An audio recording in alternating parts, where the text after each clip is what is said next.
Hey guys, Victor here again, and today I'm coming at you with another retro deck profile for the September 2011 format. And today's focus is going to be on Chaos Plants, which I honestly feel is a really strong deck. And even though it doesn't really get mentioned all that often when it comes to Tengu Plant, it's very easily a tier 1 deck just because it has so many different combo lines that it can go through. It breaks through boards fairly easily and this deck is just honestly insane. So with that out of the way, let's just jump straight into the deck profile. So we're going to kick off the monster lineup with, first off, Lonefire Blossom. Even though this is probably my least favorite of the entire plant engine, it's still really good in this version just because being able to go Lonefire, use your priority, and then bring out something like a Dandylion is an incredibly strong turn 1 play. And speaking of Dandylion, we play the one Dandylion.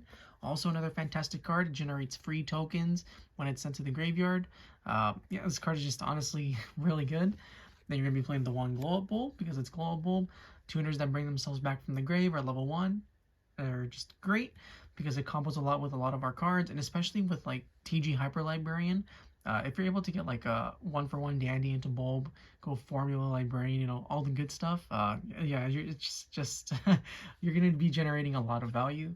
Then you also have the Spore as a tradition. And then for the final one, we're going to be playing one Debris Dragon. Debris Dragon's kind of hit or miss. Sometimes it's really good, sometimes it's really bad, but it is able to help you go into easy Trishula plays, for example. And all you need is Dandy plus Debris, which is fairly easy to get to, because what you're going to do is you're going to get the Dandy into the grave somehow, which generates your 2 tokens. Then you go Debris, target the Dandy, bring it back. Then that gives you enough access for an easy level 9 Trishula, which is something that a lot of decks actually kind of lack. But this deck is able to perform very consistently. And as we all know, Trishula is a very powerful card, so just being able to drop that, especially a very easy opportunity like that, or when your opponent's already committed resources, is literally just game ending in its own right a lot of the time. And then we're also going to be playing the 3 Tour Guide of the Underworld, along with the one Sangan. Not much to say, just your good generic rank 3 engine. Since this is a Chaos deck, Tour Guide's fantastic because it's able to make Levier and get back your Banish card, or just fill up your graveyard with more Darks, and yeah, just a really great card. And then, something that isn't really played all that often, but still really strong, is 3-Dimensional Alchemist. So this is more of an Edison card, so you won't really see it all that often in Tengu Plant because it's kind of slow for the most part. But in this specific deck, it's really good because it's able to pretty much get you into your resources a lot more quickly by banishing the top card of your deck, and then when this card is destroyed, it gets you that card. And then, yeah, just being able to cycle through your cards, have all that consistency that this card offers you is great. Sure, sometimes you hit a spell, and you feel bad because then you're never going to be able to get it back, especially if it's a power spell like Heavy Storm or Reborn, but the pros far outweigh the cons of this card. And then we're also going to be playing 3 Effect Veiler. Normally I play 2, but since this is a Chaos focused deck, 3 Effect Veiler is definitely the way to go because it helps you set up your light targets a lot more easily. And then we're still going to be playing 2 Maxi because it's Maxi. After that, we're going to be playing 2 Thunder King Rayos. Just a fantastic stun card. It deals with so many problem cards in the meta, and just being able to answer powerful synchro monsters like Catastor or Trishula, Hyper Librarian, Stardust, whatever you name it. Yeah, this card is just unreal. Then after that, we're going to be playing 2 Caius the Shadow Monarch, just good generic removal because you're pretty much always going to try to have a monster on field, and being able to banish a card, especially with Reborn Tengu, goes a long way in helping you outgrind your opponent. Then after that, we're also going to be playing 2 Tragodia. Tragodia is fantastic because it allows you to survive by, just this deck doesn't really play any traps or spells that, protect you from battle. So having something like Tragodia to take an attack and then bring itself out as a full body and just, prevent your opponent from dealing any more damage, it's really big. And for the same reason, we play 1 Gorz the Emissary of Darkness. In my opinion, it's not as good as Tragodia because you need to have no cards on the field to activate it, but Gorz a lot of the times is honestly just game winning when you drop it, much like Tragodia, just because it's such a powerful monster and your opponent has to waste so many resources just to try and answer it. Then after that, we're going to be playing 2 Chaos Sorcerers. Just, it's Chaos, so it's a no-brainer to be wanting to play 2 Chaos Sorcerers. Just banish a Light in the Dark, special summon, and then you remove 1 face-up monster on the field. So yeah, just a good card. Then after that, we're playing the one of Honest. Since this is a Chaos deck, as you know, in case you haven't noticed by now, Honest is a fantastic card, especially when paired with your Dimensional Alchemists or Thunder King Raios, for example, because it makes them unbeatable essentially by battle. And yeah, there are a lot of times where Honest can just win you the game because your opponent isn't expecting it. They'll let an attack go through thinking they'll survive, and then boom, you just Honest them. And then next, we're playing the one of Spirit Reaper. This is also one of your other main defensive options, you know, set the Reaper, and then it can't be destroyed by battle, but if it gets targeted, it'll blow up. Or there's still like a lot of, you know, singular removal that other decks play, like Hyperion, Caius, enemy controller, things of that nature that will be able to answer this pretty easily, but it's normally enough to buy you a couple turns. And then for the final monster, as always, Blackluster Soldier Envoy in the beginning. This is pretty much what helped Chaos decks, you know, push them over the edge, because this is still such a powerful card. And honestly, whenever this card drops, I know I've always said it about like Trishula and stuff like that, but if Soldier Boy comes down, yeah, the game's basically over at that point, or you have full confidence that you can end it with it. So with that, that's the monster lineup, and now we can finally move on to the spell and trap portion of the deck. Now, since the monster lineup is super heavy, the spell and traps are pretty low, but they're still really impactful. We're going to be playing 2 Mystical Space Typhoon.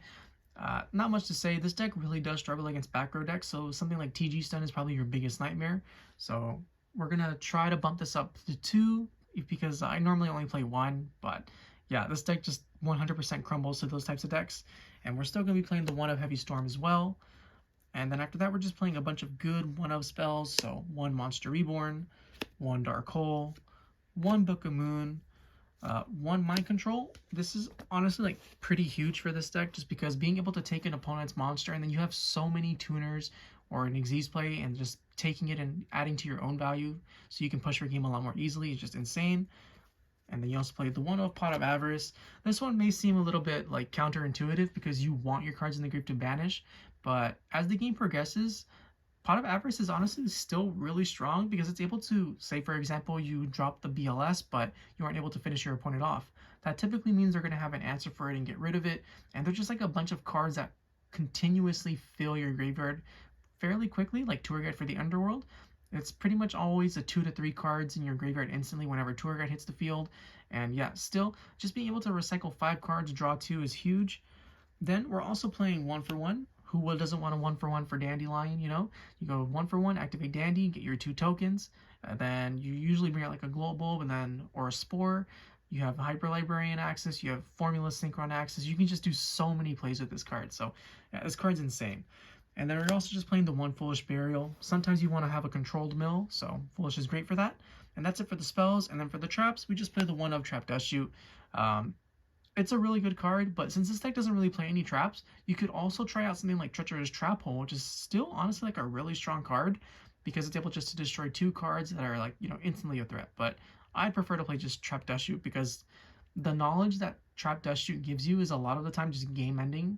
So yeah, just fantastic card, and that's the main deck for the Chaos deck. It's 40 cards like always, and now we can finally move on to the extra deck. Now, when it comes to the extra deck, we're going to be starting off with 1 number 17 Leviathan Dragon. Normally this would be Chimera Tech Fortress Dragon, but there's a lot of really good cards that you want to play, so something like Chimera Tech would definitely be moved to the side for this deck specifically. But Leviathan Dragon's still a really good card. It pretty much becomes an instant 2500 beat stick when it becomes, you know, when it's summoned onto the field thanks to Tour Guide, which, you know, Tour Guide into any level 3, that's a Tour Guide or a Sangan. Into this, yeah, just really threatening. And then we're also playing 1 Levier the Sea Dragon.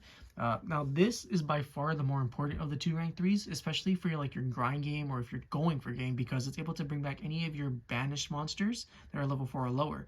And there's a lot of really important banished monsters that are level 4 or lower at some point in the game, whether it's like Thunder King Ryo, Dimensional Alchemist, Honest, Veiler if you want to extend into a synchro play, and you can even take your opponent's level 4 or lower banished monsters. So yeah, this card is fantastic, and you can even honestly make an argument for playing 2 Leviers and honestly no Leviathan Dragons if you really want to, but I think 1/1 is fine for the most part. Then we're also playing 1 number 39 Utopia. You know, just your good generic rank 4. It's a light 2500, so it feeds your Chaos Engine, and it's just, you know, just a really good generic card to have. And we're also playing the 1 Steel Swarm Roach because it's Steel Swarm Roach, and it just happens to also be a dark monster, and it's able to stop your opponent from summoning key monsters like their own BLS in order to stop them from going for game. So yeah, just really good. you pretty much have to play these. They're like the best XZs that we have at the moment, and they do their job really well. And that's it for the XZs, but we still play a bunch of synchros. So you play the one formula synchron. Normally you summon this off with your Dandylion with like a tuner, and then you draw one for this formula synchron. Not much to say, just a good card. It's also a light target for your chaos plays. Play the one armory arm, you equip this to BLS, you pretty much insta-win, and it's also a light target for your chaos plays. Then you have TG Hyper Librarian, which if this card gets summoned, you're probably about to go really hard, and it just gets you so much free value for no reason. So yeah, fantastic card, and it's a dark, so it also feeds your chaos plays. Then you have your generic good level 5 in LCGX Catastor, which just happens to also be a dark. So I don't know if you guys noticed a pattern, but a lot of these extra deck monsters are light and dark, so that means that they have a lot more synergy with this deck than like other decks. And then something that doesn't have as much synergy, but is still really good, Brionac, Dragon of the Ice Barrier. And there are times where, you know, that Brio discard is really clutch in helping you win the game. You have Orient Dragon to get rid of opposing synchro monsters, mainly Stardust Dragons. Then you have one Black Rose Dragon to reset the field. And then something that a lot of decks don't play, but this deck can, is Arcanite Magician. And this is really helpful at helping you deal with cards like your opponent's Battle Fader if you're playing against Frogs, or Tragodia, or Gores, you know, things of that nature. And it's really easy to make. All it takes is one tuner plus a level 6, which is Chaos Sorcerer. So yeah, just a really good card to help you like remove key threats after the battle phase, or just help you push for game before you enter battle phase. Then we're also playing the one Scrap Dragon, because it's Scrap Dragon, the one Stardust Dragon, and finally the Trishula that was mentioned before, because we gotta end on Trish, as it is tradition. Unless, you know, we have something bigger and better to play, but normally we don't. And with that, that's the deck profile. I hope you guys enjoyed it. If you did, please feel free to like, comment, subscribe, and I'll catch you guys next time. See ya!